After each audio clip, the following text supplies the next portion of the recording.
아직은 뭐 미정인 것 같습니다.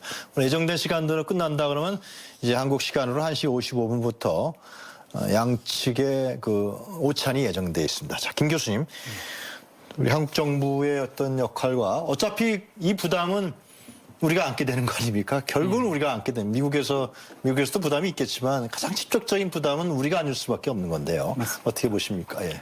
저는 한국 정부, 특히 문재인 정부가 이번에 정상회담, 북미 정상회담을 바라보면서 우리가 제안했던 것은 매우 좋은 제안이고 중요한 의미를 가진다고 봅니다. 네. 즉 남북 경협에 대해서 북한이 어느 정도의 실질적인 비핵화 조치를 하고 미국이 거기에 대해서 제재 완화는 아니더라도 우리 남북 교류와 남북한 관계의 민족적 특수성을 생각해서 남북 경협 또는 교류의 확대에 관해서 이해해 주기를 바란다는 메시지를 계속 보냈습니다. 네. 저는 이것이 의미가 있다라고 보는 것이 북한의 한반도 비핵화, 북한의 핵 폐기를 포함한 한반도 비핵화는 협상으로서만 끝날 수 있는 것이 아니라 협상으로서 커버할 수 없는 부분, 즉 보이지 않는 핵, 숨겨진 핵까지 완전히 우리가 해결을 하려면은 저는 경협이 확대되고 북한이 개방의 대열로 나가야 된다고 생각합니다. 즉 설사 숨겨놓고 보이지 않는 핵이 있어서 그것을 협상으로서 커버할 수 없다라는 비관론이 있지만 우리가 목표를 협상의 결과에 이은 많은 부분의 비핵화와 개방까지 이어져서 실질적으로 숨겨놓은 것이 있다 그러더라도 정말로 실질적으로 필요 없는 상황을 만들어야 됩니다. 거기에 첫 단계가 남북 경협이라고 봅니다. 네. 왜냐하면 중국이 개혁 개방을 할 때도 선전에다 했던 이유 중에 하나는 외국에서 투자를 안 하고 외국 투자가 들어왔을 때 관리하기가 힘드니까 화교들의 자본을 끌어들이기 위해서입니다. 북한의 입장에서도 개방이 두려운 부분도 있을 거고 어려운 부분도 있을 건데 자신들이 어느 정도 제어가 가능한 남북 교류를 통해서 개방이 조금씩 확대된다면 우리가 매우 포인트도 잘 잡았고 적절한 시기에 좋은 제안을 했고 이것이 성공되기를 기대하고 있습니다. 근데 뭐 지금 베트남에 양정상이 가 있습니다만은 베트남도 결국은 외국 자본을 들여서 경제 지금 성장을 급속도로 하고 있는 거고요. 북한도 마찬가지로 경제 성장을 하려면은 뭐 중국 자본도 들어가겠지만 우리 한국 자본과 미국을 중심으로 하는 외국 자본이 들어가야 실질적으로 김정은 위원장이 공언하고 있는 경제 발전이 이루어지지 않을까 생각이 드는데요. 그렇습니다. 지금 네. 가장 중요한 이야기 중에 하나입니다. 네. 중국의 개혁 개방은 사실상 내자 유치 그리고 화교 자본이 그 중국의 네. 경제 성장의 견인차 역할을 했다라고 봅니다. 그러나 베트남 같은 경우는 외부에서 자본이 들어간 겁니다. 근데 외부에서 자본이 들어가기 위해서는 반드시 북미 수교가 이루어져야 되는 겁니다. 그렇죠. 미국이 세계 금융을 쥐고 있기 때문에 미국과 대척점에 있는 국가가 국제 금융을 이용할 수가 없습니다.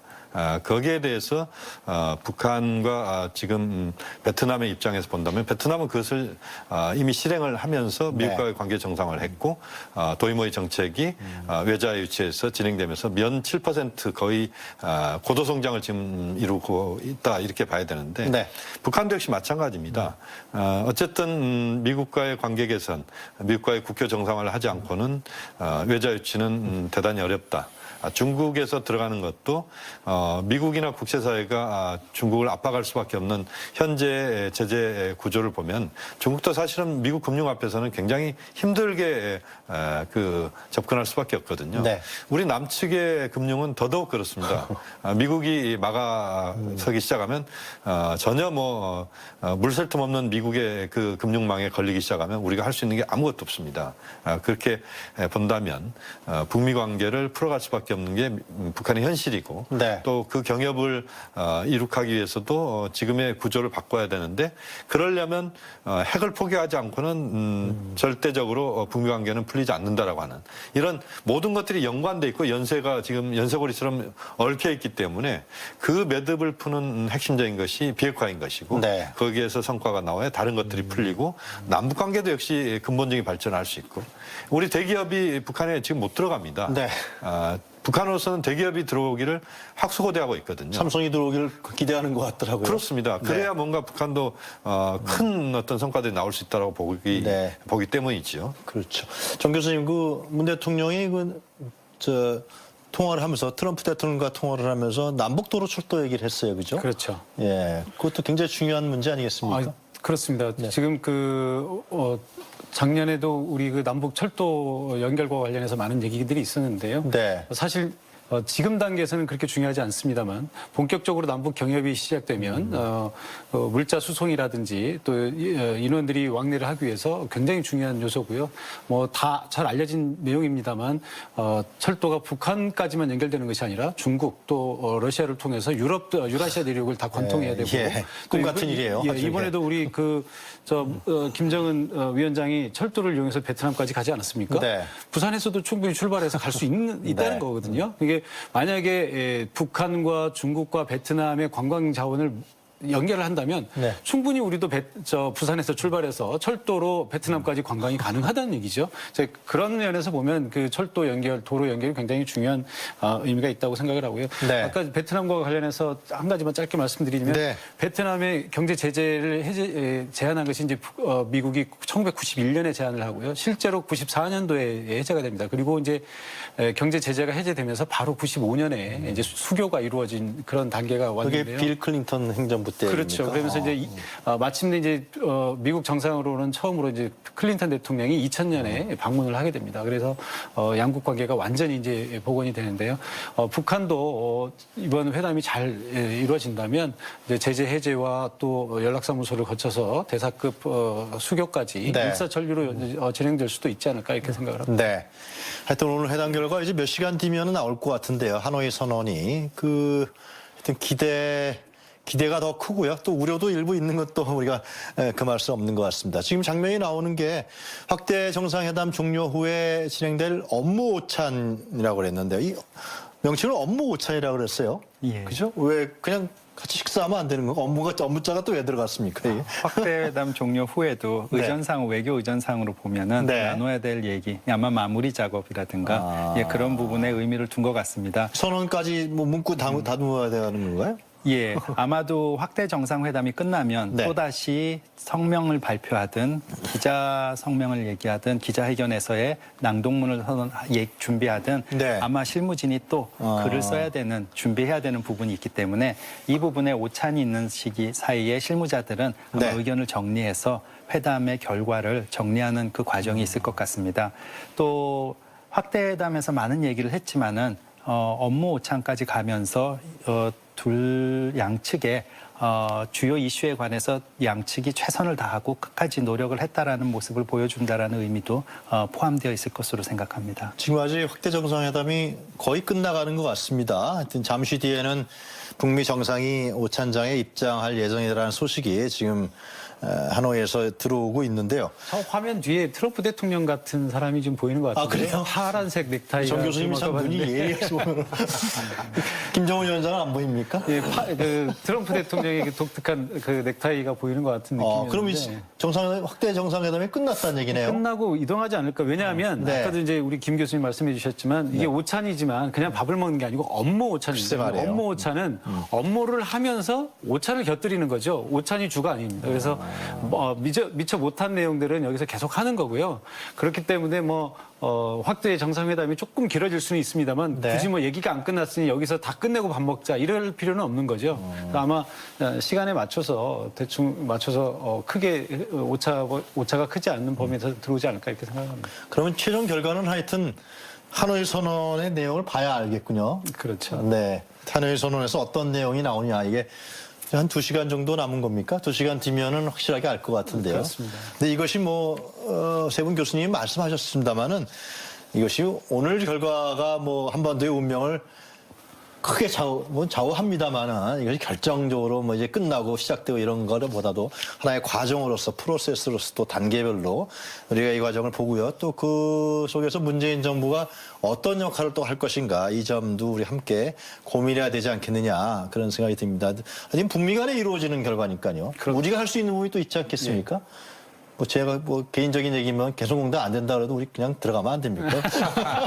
전 들어갔으면 좋겠는데 하여튼 안 된다 그러니까 그러고 있는 것 같습니다. 자, 지금 이제 그렇게 되면 어떻게 하노이 선언 서명 다음에 기자회견이 원래 예정돼 있었는데 이것이 공동 기자회견이 아니고 지금 어떻게 결정된 건가요? 그거는 이제 네. 그 기자회견은 원래 양측이 합의한 것이 아니고 트럼프 대통령이 일방적으로 얘기를 한 거죠. 그런 거예요? 예. 그래서 저는 조금 그 부분에 대해서는 비관적으로 보는 것이 네. 그 기자회견을 하느냐 안 하느냐는 그다지 중요한 내용은 아닙니다. 그러니까 기자회견은 기자들과 최고 지도자가 직접 대면하는 과정 아닙니까? 네. 그 아마도 김정은 위원장이 하기에는 제가 이제 계속 그 얘기하는데 김정은 위원장이 익숙하지 않은 거예요. 그렇겠죠. 그 사전에 각본에 의해서 움직이거나 절대적인 충성심을 발휘하는 사람들하고만 대화를 해봤지. 뭐 아무 얘기나 막 즉석에서 하고 우스갯소리면 조선중앙통신을 안 올 거 아니에요. 예, 그렇기 우스갯소리입니다. 때문에 하여튼, 네. 아까도 그 우리 빨리 끝내고 실질 회담하겠다 이런 것들이 다 같은 맥락이라고 봅니다. 그러니까 네. 뭐 회담을 제대로 하지 않겠다, 내가 뭐 양보할 의사가 없다 이런 것이 아니라 그런 과정은 그 사회주의 국가에서 그게 익숙하지 않은 과정이기 네. 때문에 아마도 뭐 기자회견에는 이번에도 안 할 가능성이 높지 않을까. 지난번에 이제 기자회견을 네. 트럼프 대통령이 싱가포르 정상회담 이후에 혼자 했습니다. 네. 그때 한 1시간 이상 선체로 기자들의 모든 질문을 소화하는 모습을 제가 보면서 네. 트럼프 대통령은 재선 의지가 분명히 있구나 하는 것을 느꼈습니다. 그만큼 건강한 모습을 보여줬는데요. 아마 이제 이번에 보면 트럼프 대통령은 다시 한번 전 세계 언론을 향해서 자신이 스포트라이트를 받는 그런 시간들을 맞이할 겁니다. 아마 1시간 정도 아마 저는 할 거라고 보는데요. 네. 김정은 위원장이 자신이 그 전 세계 언론을 향해서 자신의 목소리를 기자들의 질문을 통해서 그것을 답하는 그것을 할 수 있을 것인지 이건 한편으로 그동안 북한의 지도자들이 단 한 번도 하지 않았던 방식인데요. 이번에 그 파격적인 행보가 나올 것인지 아니면 이제 아까 그 여러 가지 북미 지도자 간의 화기애애한 분위기가 네. 기자회견까지 가서 두 지도자가 같이 선체로 기자들의 답을 받을 것인지 이 부분은 지켜봐야 되겠습니다만 네. 어쨌든 뭐 현재로서는 여러 가지 가능성들이 있다라고 봅니다. 네. 이 기자회견은 아무래도 그 트럼프 대통령이 이제 미국 언론으로부터 많은 질문을 받겠죠. 예. 어느 정도 성과가 있었느냐, 앞으로 어떻게 할 거냐, 뭘 얻어냈느냐, 뭐 이런 부분들이 질의응답이 많이 이루어질 것 같은 생각이 드는데요. 예. 지금 일정을 보면 회담장에서 하노이 선언에 대한 서명을 하고 네. 숙소로 돌아간 다음에 거기서 기자회견을 하는 것으로 일정이 나와 있습니다. 그렇다면은 트럼프 대통령의 입장에서는 하노이 선언에 대해서 서명을 하고 만약에 이제 선언문이 낭독되고 사인을 하게 된다면 거기에 대한 의미를 자세하게 국제사회의 미디어는 물론이고 지금 현재 미국 국내에 있는 미국 시민들에게 자기가 어떤 결과를 만들어냈는지를 설명하는 자리가 될 것 같습니다. 네. 결과로 본다면은 아직 기다려봐야 되겠지만은 트럼프 대통령의 입장에서는 이 기자회견이 국내 정치적으로 매우 중요한 의미를 가질 겁니다.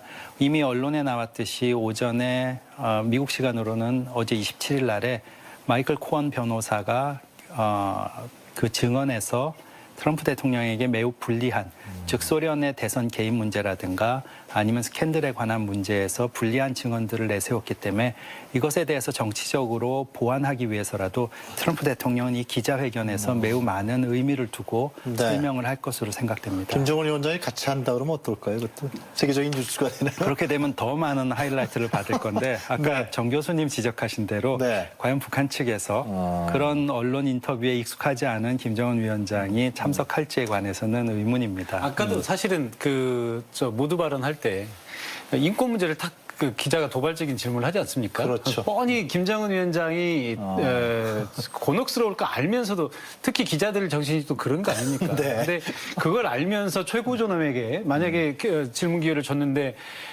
북한 인권 아우지 탄광에 있는 뭐 인권 어떻게 할 거냐 이렇게 질문을 해버리면 그건 수습할 수 없는 거죠. 아마 이 회담을 준비한 사람들이 아마 크게 고초를 겪을 겁니다. 네. 그래도 북한에서는 지금 뉴스를 거의 실시간의 표현은 이상합니다만 과거와 다르게 굉장히 그러나 실시간에 그건 보도하는 것 같아요. 일방적으로 정화된 내용들만 나가는 거기 때문에 예. 뭐 기자회견은 양방 소통 아닙니까? 예. 제가 보기에는 조금 좀 어려운 일이 아닌가 이렇게 생각합니다. 자, 잠시 뒤에는 이제 좀 늦어지는 것 같습니다. 확대 정상회담이 좀 늦어지고요.